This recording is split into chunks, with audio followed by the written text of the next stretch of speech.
At 2:40 a.m., I kicked open the motel door. My fiancé was on top of him, screaming my name. Then he lunged at me. The phone buzzed twice on the nightstand before I even opened my eyes. It wasn't a normal time for anyone to be contacting me. 2 a.m. is when most messages mean one of two things: someone's dead, or someone's dirty secret is about to crawl out into the open. Half asleep, I grabbed it and saw a single notification, an unknown number with an address and 3 words underneath. She's here now. I sat up. My fiancée, Lily, had told me she was staying at her friend's place. A girl's night, she called it. That was her story, but the pit in my stomach told me different. For weeks, things had been off. Her phone flipped face down on the table. Excuses about late work meetings, sudden errands after dinner. Every time I tried to connect the dots, she laughed it off or turned it back on me, saying I was becoming paranoid. Still, the gnawing unease never left. That text wasn't something I could ignore. My first thought was prank. But then I opened the Maps app and typed in the address. It wasn't her friend's neighborhood, not even close. It was a stretch of highway on the edge of town, a rundown place with gas stations and neon-lit motels where truckers and couples who didn't want to be seen went to hide. I pulled on jeans, grabbed my keys, and drove without thinking too hard. The road was empty except for the occasional 18-wheeler barreling by. The longer I drove, the clearer it became. Whatever I was about to see would rip my life open, and there would be no stitching it back together. The motel came into view, a flickering sign buzzing in the dark: Starline Inn, weekly rates. A handful of cars were parked in uneven rows, their windshields fogged. I checked the message again. The number gave me a specific room, 12B. My chest tightened as I pulled into a space 3 doors down. I sat there for a full minute, engine off, staring at the row of doors. The curtains in most rooms were shut tight, but one on the far end glowed faintly with a television's blue light. Room 12B was near the center. I scanned the parking lot, searching for her car, and there it was, parked crooked, like she'd been too distracted to line it up. The sight of it was worse than the message. It confirmed everything in one blow. I got out, slammed the door quietly, and walked toward 12B. The night air carried a faint chemical tang of detergent mixed with stale cigarettes. I passed one man smoking outside his door, who gave me a wary glance. My fists clenched, nails cutting into my palms. Every step closer, the buzzing in my head grew louder. At 2:40 a.m., I stopped at the door of 12B. My knuckles hovered above it. For a second, I wondered if I should wait, gather more proof, maybe call someone. But the thought vanished as quickly as it came. Proof wasn't what I needed. I needed the truth to hit me in the face. No sugarcoating, no room for excuses. I kicked the door open. The chain snapped off instantly, the sound echoing down the corridor. Inside, the room stank of sweat and cheap perfume.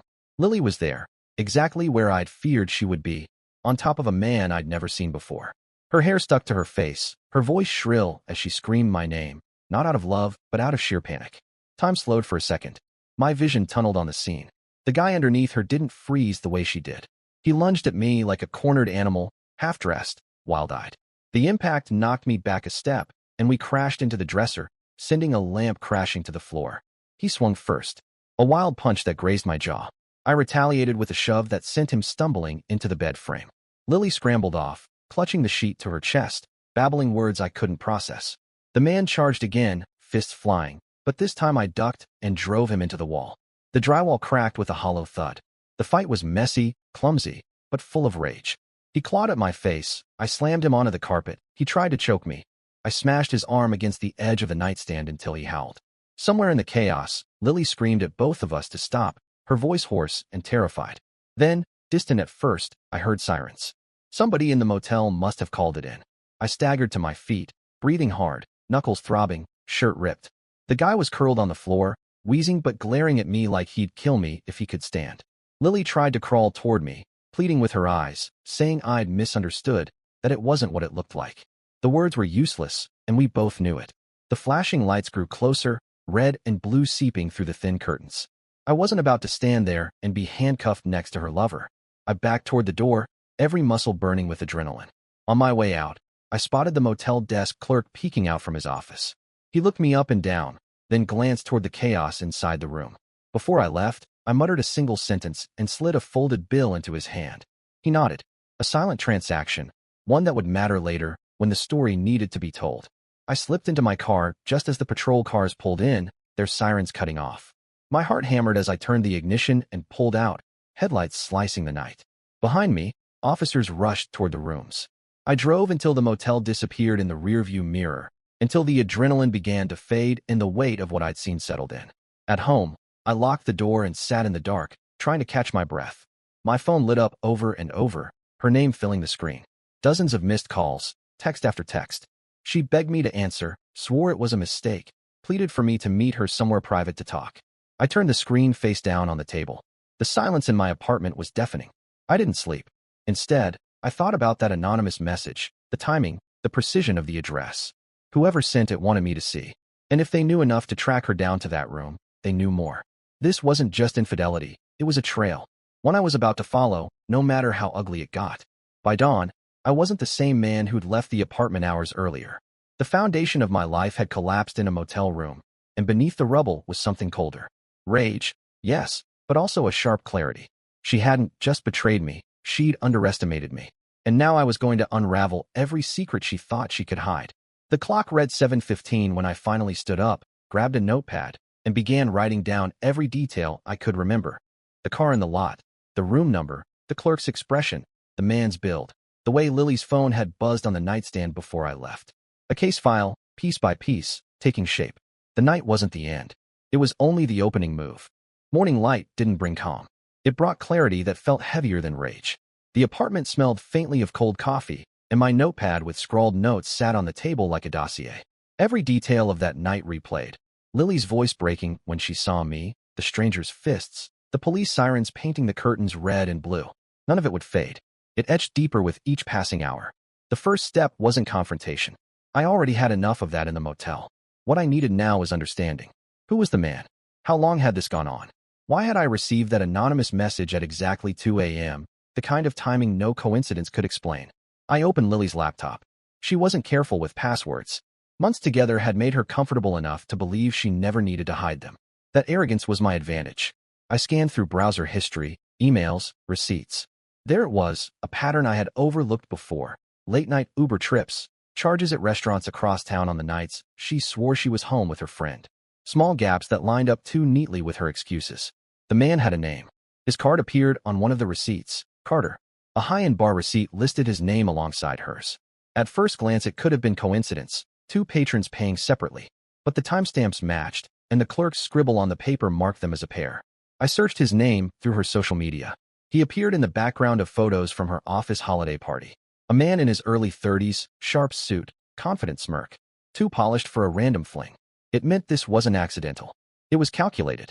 She had been carrying on with someone connected to her daily life. The next step was tracking movements. I logged into our shared phone account. Location history never lies.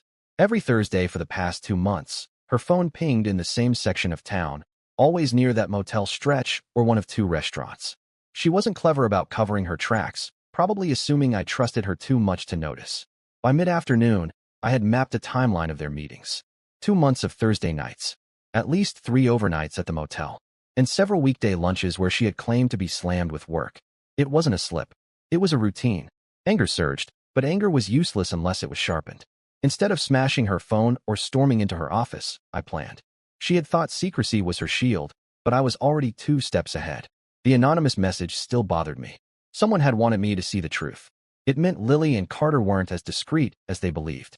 Someone close enough to notice had grown tired of watching. The clerk at the motel had eyes on them, sure, but why would he risk sending me a text? It had to be someone who knew both of them. I considered Lily's friend circle. One of them might have snapped, unable to watch her betray me while pretending to support our engagement. Or it could have been someone from Carter's side. Maybe he wasn't as free as he looked. Maybe there was another person he had betrayed along the way. That evening, I left the apartment and drove back to the Starline Inn. The same buzzing neon sign glared at me. The clerk was still there, perched behind his desk with a magazine. His expression barely shifted when he saw me. Without a word, I slid another folded bill across. He pocketed it and leaned forward. He remembered her. He remembered the man. Not their names, but enough details to match what I already knew. They'd been there before, always cash, always room 12B or 15. Once a week, never more, but always consistent. The last time before last night had been the Thursday before. He hadn't sent the message, though. His shrug was genuine, and the way he avoided my eyes told me he wanted nothing more to do with it. I left unsatisfied, but not empty-handed. At least I confirmed their pattern, and the clerk had no reason to lie. His money was already pocketed. Back home, Lily's messages kept flooding in. Pleased to talk, promises to explain. She wanted a meeting, a private conversation, a chance to spin her story before it spread. I ignored every attempt. Silence was louder than any confrontation. Instead, I dug deeper. Carter's name led me through corporate directories. He wasn't just a coworker.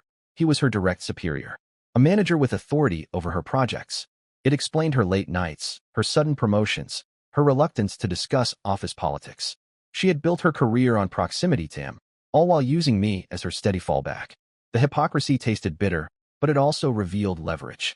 If I exposed them, it wasn't just betrayal, it was workplace misconduct. He risked his job. She risked hers. That knowledge steadied me. The next few days, I watched her unravel from a distance. She showed up at my apartment twice. I didn't open the door. Through the peephole, I saw her pacing, knocking, her eyes rimmed red. She left notes slid under the door. I didn't read them. Each unanswered attempt made her more frantic. By Friday, the escalation came. A pounding at the door at midnight. This time it wasn't Lily, it was Carter. Two men stood behind him, broad-shouldered, the type who thought intimidation solved problems. My building's security camera caught the scene. Carter demanding to be let in, his men shifting like enforcers waiting for orders. I stayed silent, lights off, camera rolling. They pounded for 10 minutes before leaving, muttering threats loud enough for the microphone to catch. It was sloppy, reckless, and exactly the kind of ammunition I needed. I spent the rest of the night reviewing the footage. Carter's arrogance had given me more than enough to work with. This wasn't a simple affair anymore. It was a game of power, and he'd overplayed his hand. Saturday, I made copies of everything. Receipts, location history, camera footage of their threats, screenshots of Lily's texts. A digital folder grew thicker by the hour. I wasn't just documenting, I was building a case. Lily must have felt the walls closing in, because she tried another angle. Mutual friends reached out, claiming she was distraught, that I owed her a chance to explain. I declined every request. She wasn't seeking forgiveness. She was seeking control of the narrative. If I gave her that, she would twist it until I was painted as the unstable fiancé who snapped over nothing. By Sunday, I saw the first crack in Carter's confidence. His social media account went dark. His presence at Lily's side vanished from photos. Something in his world had shifted. Whether it was workplace pressure or rumors starting to spread, I couldn't tell yet. But it meant he was vulnerable. I decided to test it. An anonymous email, sent from a burner account, containing one screenshot from the security camera footage. Nothing else. No threats, no demands, just a taste of what I had. I tracked the email. Within an hour, Carter opened it 6 times. He didn't respond, but he didn't need to. His silence was confirmation enough. He was rattled. The next morning, Lily's office called my number by mistake. A clipped voicemail from HR left on the line, asking Carter to schedule a meeting regarding a concern. I saved it instantly. The spiral had begun. But the biggest twist came Tuesday night. Another anonymous message, same unknown number as before.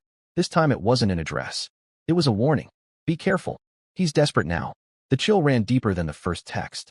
Whoever this ghost was, they weren't finished. They had eyes on Carter and Lily even when I wasn't watching. Someone else wanted him to burn just as much as I did. And desperation made men sloppy. I felt it in my bones. Carter wouldn't back down quietly. He was about to make his move. I slept with the lights off, the front door bolted, my phone set to record at the slightest sound. Every shadow in the apartment seemed sharper, every creak louder. I wasn't paranoid, I was prepared. Because when he came again, I'd be ready, and this time I wouldn't just collect evidence. I'd turn it back on him in ways he couldn't crawl out of. The affair wasn't just exposed. It was detonating, and I was holding the detonator. The warning text replayed in my head for days. Be careful. He's desperate now. It confirmed 2 things. 1, someone had eyes on Carter and Lily that I didn't. And 2, I wasn't fighting this alone. There was another hand moving the pieces, someone who hated them enough to feed me ammunition. I kept my life quiet, but I was never idle. Every shred of evidence went into duplicate drives stored in different places. Paper copies in a locked drawer. Video files encrypted online. I wasn't paranoid. I was building insurance. If Carter tried to push me again, I wanted everything ready to detonate without warning. The first strike wasn't mine, though. It came from his side. On Thursday morning, my phone buzzed with a call from a number I didn't recognize. A police officer asked me to come in for questioning about an altercation. My stomach tightened. Carter had made his move. At the station, they played a shaky video of me outside my apartment. Carter's voice rang in the background, claiming I had threatened him and his men. The clip was cropped, selective, a far cry from the full security footage. I didn't flinch. I told the officer I had complete video recordings with audio from my building's security system. Their expressions shifted the moment I mentioned it. Back home, I delivered the files within an hour. Full footage. Carter pounding on my door with 2 hired thugs, shouting threats, not me. I included timestamps, camera logs, everything neatly prepared. By evening, the officer called me back. The case was closed in my favor. Carter had attempted to file a false report, and now his credibility with law enforcement was compromised. The win was satisfying, but it was just the beginning. I decided it was time to bleed him in ways he couldn't hide from. That weekend, I visited Lily's parents. They had always looked at me as the steady one, the reliable man she was lucky to have. I walked into their living room with a folder.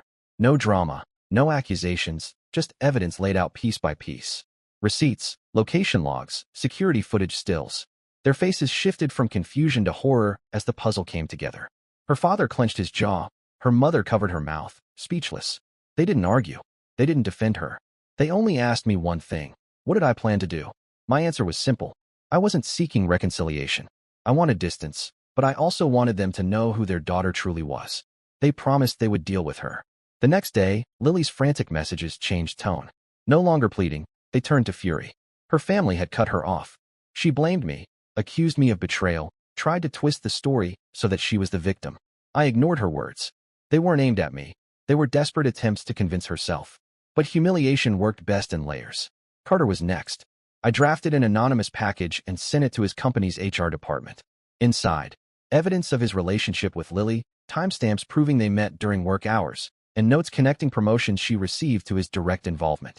I didn't include everything, just enough to open the door to investigation. Within a week, whispers spread through her office. Lily lost assignments. Carter stopped showing up to team meetings. He had power once, but authority crumbles fast when suspicion attaches to it. Still, I didn't stop there. Psychological pressure was as effective as evidence. I sent Carter another anonymous email, this time with a single sentence. You don't know what I have left. Attached was a blurred still frame of him at the motel, just recognizable enough to shake him. He didn't reply, but his behavior told the story. Mutual friends saw him drinking heavily at bars, his usual arrogance eroded. Lily began showing up at his apartment in daylight, desperate for scraps of reassurance. They weren't united by passion anymore. They were chained together by mutual destruction. The escalation came on a Tuesday afternoon. I was leaving a coffee shop when Lily appeared, blocking my path. Her face was pale, hair unkempt, eyes bloodshot. She demanded answers in a voice louder than the street noise around us. People stared as she flailed, her words tumbling out about ruined reputations, her parents turning on her, whispers at work. She tried to force the blame on me in front of strangers, painting herself as the wounded partner. I let her rant. The longer she spoke, the more onlookers pulled out phones, recording her meltdown. When she realized she had no control of the scene, she bolted, face burning with shame. By evening, videos of her shouting circulated online among acquaintances. Humiliation wasn't just private anymore, it was viral. Carter, desperate, tried another counterstrike. This time he cornered me in a parking lot. His fists clenched, veins bulging, he looked ready to break. Instead of engaging, I raised my phone, screen already recording, thumb hovering over send. I reminded him without words that every move he made was documented. He froze, eyes flicking between my steady hand and the camera lens. Rage couldn't overcome exposure. He backed away, muttering threats he knew he couldn't act on. But desperation breeds recklessness. 2 nights later, I found my car keyed, long scratches running across the side. A petty act, but one that revealed his unraveling. I filed a report, included footage of him lurking near the lot, and handed it all to the police. It didn't lead to immediate arrest, but it stacked another charge in his growing file. By now, Lily was unraveling faster than Carter. Stripped of family support, alienated at work, mocked online, she tried one last maneuver. She left a letter at my door, pages of tangled justifications. She admitted to the affair but painted it as a lapse, claimed Carter had manipulated her, that she had been confused. She begged for a private meeting, promising to end things if I would only give her another chance. I read the letter once. Then I filed it away with the rest of my documentation. Her words weren't confessions, they were strategies. She didn't want forgiveness. She wanted control restored. The next turning point came through Carter's collapse. His employer suspended him pending investigation. The HR meeting I had triggered grew into a formal case, and his position was stripped overnight. He went from commanding presence to disgraced liability. That's when his true desperation boiled over. Late Friday night, I heard footsteps outside my door. I watched through the peephole as he stood there, face twisted, gripping something metallic. A tire iron. He muttered under his breath, pacing like a man rehearsing violence. I dialed the police silently. Sirens cut through the night within minutes, and I filmed as officers tackled him in the hallway. He screamed, cursed, tried to spit accusations at me. None of it mattered. The weapon in his hand told the story. That arrest sealed his downfall. I handed over everything. Emails, footage, receipts. The detectives didn't need convincing. He was booked for attempted intimidation with a weapon, falsifying a report, harassment. His reputation in the city collapsed overnight. Lily's collapse was different. Without him, she had no anchor. Friends avoided her, colleagues whispered, her parents closed their doors. She was left floating in the wreckage of choices she had thought would make her powerful. Watching it unfold, I didn't feel triumph. What I felt was control returning. She had gambled with my trust, and I had turned her gamble into a weapon against her. Every lie she told had become a brick in the wall closing in on her. Every attempt to twist the story had only made the collapse louder. But I wasn't finished. I still didn't know who had sent the first message, or why. That anonymous figure remained a ghost in the background, the spark that had lit everything on fire. And part of me knew their presence meant the story wasn't over. The real detonation was still coming. Carter's arrest didn't erase the tension. It magnified it. Once he was booked, I expected silence, maybe relief, but instead I felt the pressure shift. The anonymous warnings had been right. He had been desperate, reckless, and he had crossed the line. But if Carter was in custody, then who was still watching me from the shadows? The days following his arrest were quiet on the surface. Lily vanished. Her messages stopped. Her friends no longer spoke her name. At work, rumors swirled. She had been called into HR for questioning, her connection to Carter now undeniable. Projects pulled from her desk, colleagues avoiding eye contact. She tried to cling on, but it was obvious she was marked. Meanwhile, Carter's mugshot appeared in local news feeds. Articles didn't name Lily directly, but the mention of a workplace relationship was enough for whispers to spread. His suspension became termination. Legal charges piled higher when investigators connected his vandalism to other petty acts in the area. His fall was brutal and public. I thought the story might fade there. A fiancé's betrayal, a manager's collapse, justice delivered neatly. But real life doesn't close with clean edges. Loose threads demanded pulling, and I couldn't resist. The anonymous messages still gnawed at me. Someone had guided me to that motel at exactly 2 a.m. Someone had warned me when Carter grew dangerous. Without that hand, I might have discovered the betrayal too late or walked blindly into violence. I needed to know who it was and why. I bought another burner phone and texted the unknown number back. A simple message, "Who are you?" The reply came within minutes. "Not your enemy." That wasn't enough. I sent another. "Then why send me?" The answer cut deeper than expected. "Because he did the same to me." The pieces shifted. This wasn't about loyalty to me. This was about vengeance. Carter hadn't just betrayed me. He had left a trail of destruction behind him, and someone else he burned had decided to use me as the blade. The next evening, I got the full picture. Another message buzzed through, this time with a photo attached. A woman, mid-30s, standing beside Carter in a corporate event snapshot. I recognized her faintly from the holiday party photos Lily once showed me. She had been his subordinate too. She wrote, "My name is Dana. He promised me everything, used me, and left me to rot while he moved on to her.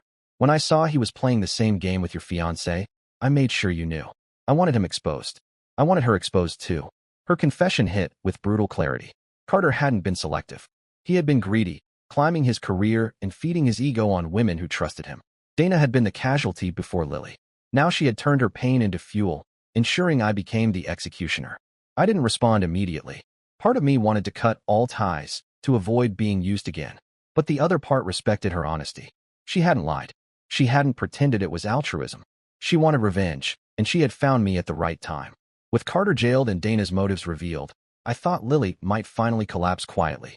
Instead, she tried one last desperate act. On Sunday, I received a formal letter from her lawyer. A claim that I had harassed her, that I had ruined her career with false accusations, that I had spread lies to her family. She wanted damages, an apology, leverage to salvage something from the wreckage. I didn't panic. I compiled the entire archive. Location history, motel receipts, the clerk's testimony, security footage of Carter's threats, her own handwritten letter begging for forgiveness. I forwarded it all to my attorney, who responded on my behalf with one word stamped across the counterclaim: dismissed. By the time her lawyer reviewed the evidence, her case dissolved. She had walked into court carrying a story built on sand, and I had brought the storm that buried it. That was the last official move she made. When it failed, her silence was permanent. Friends later told me she had moved into a small rented room near the outskirts of town, living paycheck to paycheck on temp jobs, her resume poisoned by whispers and gaps she couldn't explain. She became invisible in the same city where she once flaunted her rise. Carter's fall was worse. His trial stretched for months, the charges sticking one by one: false police report, vandalism, attempted intimidation. His arrogance turned into rage in court, but rage only hardened the case against him. He was sentenced to 18 months. His career was gone before the cell door even shut. As for Dana, she disappeared back into her own life. We never met in person. She didn't want to. Her role was done, her vengeance complete.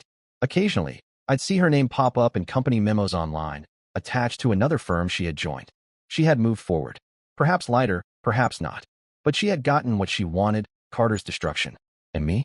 My life didn't snap back into place. Engagement gone, trust shattered, nights restless. But I didn't collapse either.